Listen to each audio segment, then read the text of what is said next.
오늘 월요일 새벽에 만난 하나님 오신 여러분들을 예수님의 이름으로 축복하고 환영합니다. 같이 기도하겠습니다. 하나님, 한 주간이 또 시작됩니다. 감사드립니다. 믿음으로 미리 감사드립니다. 우리에게 하나님 허락하신 이 한 주간을 하나님과 동행하면서 기뻐하며 지내기를 원합니다. 하나님에 대한 소망이 가득하고, 그래서 이 세상을 바라보면서 하나님의 눈으로 바라볼 수 있고, 내 옆에 있는 사람들을 정말 사랑하는 마음으로 섬기고 또 교제할 수 있기를 원합니다. 하나님, 내 의지로는 절대 할 수 없으나 하나님께서 말씀을 주시고 하나님이 동행해 주시고 나를 변화시켜 줄 때, 하나님, 난 이렇게 할 줄로 믿습니다. 왜냐하면 저는 하나님의 형상을 따라 만들어진 사람이기 때문에 하나님이 함께 하신다면 하나님의 모습을 따라갈 줄로 믿습니다. 감사합니다. 예수님의 이름으로 기도합니다. 아멘. 우리에게 주시는 말씀은 요나입니다. 요나 4장 1절에서 4절까지의 말씀입니다. 요나서 4장 1절에서 4절입니다. 요나 4장 1절에서 4절입니다. 찾으셨으면 우리 같이 1절부터 읽겠습니다. 요나가 매우 싫어하고 성내며 여호와께 기도하여 이르되, 여호와여, 내가 고국에 있을 때 이러하겠다고 말씀하지 아니하였나이까? 그러므로 내가 빨리 다시스로 도망하여 싸우니 주께서는 은혜로우시며 자비로우시며 노하기를 더디하시며 인애가 크시사 뜻을 돌이켜 재앙을 내리지 아니하신 하느님이신 줄을 내가 알았음이니이다.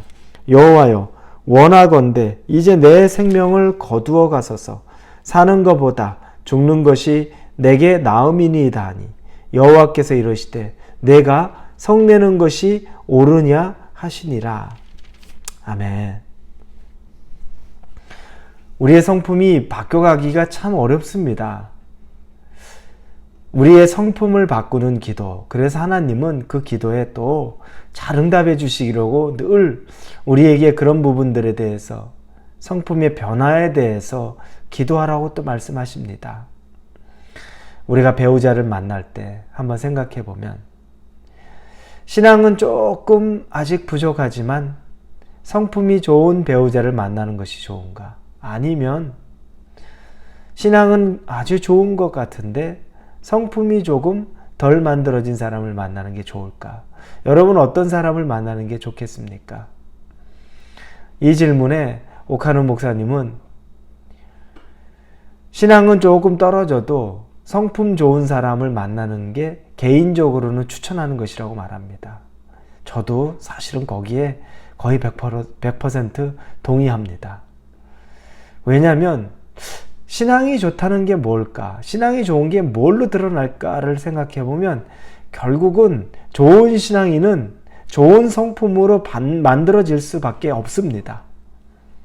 그러나 좋은 성품을 가졌다고 또 반드시 좋은 신앙인이 되지는 못합니다. 왜냐하면 이 세상에 법 없이도 사는 사람이라고 말할 정도로 아주 좋은 성품을 가진 사람이 있습니다. 그러나 그들이 모두 신앙인은 아닙니다. 그러나 반대로 좋은 신앙인이라면, 훌륭한 신앙인이라면 그 사람들은 반드시 좋은 성품을 가질 수밖에 없습니다. 왜냐하면 참 신앙은 우리의 인격을 변화시키기 때문입니다. 그래서 신앙이 좋은데 그럼에도 불구하고 만약에 인격이 좀 부족하다고 하는 것, 거기에는 약간의 모순이 있을 수도 있다는 거죠. 이만큼 우리는 성품이 바뀌어가는 거 쉽지 않다는 겁니다. 자, 요나가 그렇습니다. 요나는 1장에 보니까 하나님에게 불순종했습니다. 그러나 2장에서 요나는 하나님에게 다시 죽음의 고난의 과정 가운데서 순종을 배웁니다. 그리고 하나님에게 감사를 드립니다. 다시 살아나고 회개했습니다. 그런데 4장에 들어서자마자 1절부터 요나가 매우 싫어하고 성내며 이렇게 나옵니다. 왜냐하면 니느웨에 복음을 전했는데, 단 하루 동안 복음을 전했는데 복음의 내용이 40일 후에 너희들이 멸망할 것이다 라고 복음을 전했는데 그들이 그걸 한 귀로 듣고 한 귀로 흘리고 그랬으면 요나가 아마 좋아했을 겁니다. 그런데 그들이 그 얘기를 듣자마자 통회자복하고 왕부터 짐승에게까지 전부 다 하나님 앞에 엎드리라는 명령을 내릴 정도니 그들이 얼마나 회개했는지 모릅니다. 그래서 하나님이 그들의 죄를 용서하십니다. 그들이 다시 살아날 기회를 주십니다. 이걸 본 요나가 그렇게 화가 난 겁니다. 왜 화가 났을까? 니느웨가 너무 싫은데, 그 나라가 너무 싫어서 처음에 가라고 할 때 가기 싫어서 다시스로 갔는데, 그래도 고난 가운데 하나님을 만나서 뜻을 돌이켜서 니느웨로 갔는데, 그리고 나서 복음 전했는데 사람들이 다 돌이키고 구원받는 역사가 일어나니까 요나가 너무너무 화가 납니다. 분노하기 시작합니다. 불같이 그는 니느웨를 증오했는데 그들이 구원 얻자 그 증오가, 그 분노가 가라앉지를 않은 겁니다. 그래서 1절에 우리가 본 대로 그렇게 분노했고 9절은 읽지 않았지만 이렇게 써 있습니다. 그가 대답하되 내가 성내어 죽기까지 할지라도 옳으니이다 아니라. 내가 성질이 나서 화가 나서 내가 죽겠는데 내 잘못 아닙니다. 나 그러고 싶습니다. 죽고 싶습니다. 너무너무 화가 납니다. 이와 같은 표현입니다. 요나의 모습을 보니 분노 조절 장애처럼 보입니다.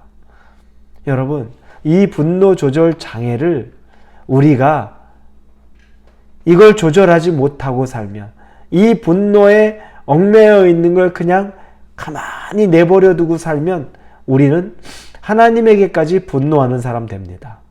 요나가 바로 우리가 되는 겁니다. 여러분 주변에서 사람에 대해서 쉽게 화내고 분노하고 사람에 대해서 쉽게 이 분을 가라앉히지 못하는 사람, 반드시 그 사람은 하나님에게까지 분노할 수 있는 사람입니다. 그건 당연합니다. 분노의 끝은 결국에 하나님, 대상을 가리지 않습니다. 이건 엄청나게 무서운 일, 무서운 결과가 되는 거죠. 자, 그러면 이 분노의 결과는 어떤 것이 있을까요? 첫째, 자기 자신을 완전히 파괴합니다. 요나가 죽을 만큼 자기가 분노하니 이제 죽고 싶다는 거예요. 더 이상 살고 싶지도 않고 나 지금 죽어도 원한이 없고 하나님이 뭐라고 말해도 아무 귀에도 들어오지 않습니다. 자기 자신을 철저하게 파괴합니다. 여러분, 분노는 여러분을 파괴시킵니다. 이 분노를 조절하지 못하고 이 분노에 휩싸이는 순간에 그 분노는 우리 안에서, 우리 내면에서부터 우리의 마음과 생각과 모든 것들이 절제하지 못할 정도로 우리를 완전히 파괴시킵니다. 하나님의 일을 감당하는 예언자여 선지자인 요나가 이처럼 분노 조절 장애로 인해 망가지는 모습을 봅니다. 그러나 여러분, 그게 전부는 아닙니다. 두 번째로 하나님으로부터 큰 책망을 받습니다. 이 분노를 그냥 내가 화내는 정도라고 생각할 것이 아닙니다. 오늘 본문의 4절에 보니 여호와께서 이르시되 내가 성내는 것이 옳으냐 하시니라. 9절에는 하나님이 요나에게 이르시되 내가 이 박농쿨로 말미암아 성내는 것이 어찌 옳으냐. 하나님이 책망하십니다. 이 분노를 왜 하나님이 책망하실까요? 이것은 하나님의 일을 가로막는 것이 되기 때문입니다. 야고보서 1장 20절에 이렇게 쓰여 있습니다. 사람이 성내는 것이 하나님의 의를 이루지 못함이라. 여러분, 이 말씀은 우리가 그냥 화 한번 내고 마는 것, 그 정도로 생각할 것이 아니라 내가 분노를 조절하지 못하는 것은 하나님의 의를 이루지 못한다고 얘기합니다. 하나님의 일이 막히는 거라는 겁니다. 나 때문에 하나님의 일이 막힙니다. 나의 분노 때문에 하나님이 일하실 수 없을 정도로 내 분노가 하나님의 일을 막고 있다는 겁니다. 여러분, 하나님의 의를 이루지 못한다. 하나님의 올바름, 사람에게 구원을 하나님이 베풀어야 되고 그 사람을 인도해야 되는데 내가 한번 내는 분노로 말미암아 하나님이 그 일이 이루어지지 않을 정도로, 그래서 하나님이 그걸 책망한다는 겁니다. 여러분, 옆에 있는 사람 한 사람에게 여러분이 쏟아내는 분노, 조절하지 못하는 그 분노로 말미암아 하나님은 한 영혼이 떠나는 것, 그와 같은 일이 생기기 때문에 가만히 두고 볼 수 없다는 겁니다. 책망할 수밖에 없다는 겁니다. 사랑하는 우리 홀리웨이브 성도 여러분, 우리의 분노는 이제 더 이상 개인적으로 나는 다혈질이에요 라고 말하는 정도로 그렇게 간단히 생각할 문제가 아닙니다. 하나님 앞에 죄가 되고 이 분노의 칼끝은 결국 하나님에게까지도 갈 수 있을 만큼 무서운 죄악이 된다는 걸 기억하시고 이 분노를 하나님 안에서 깨끗이 치유함 받고 그리고 이 분노를 조절할 수 있도록 성령의 은혜를 구하실 수 있기를 예수님의 이름으로 축원합니다. 기도합니다. 사람의 성내는 것이 하나님의 일을 이루지 못함이라 라고 말씀하셨습니다. 우리의 분노가 하나님에게까지 다다르지 않고 거기에 가기 전에 사람에게 가지 않고 이 분노를 성령으로 다스릴 수 있도록 은혜 베풀어 주옵소서. 예수님의 이름으로 기도합니다. 아멘.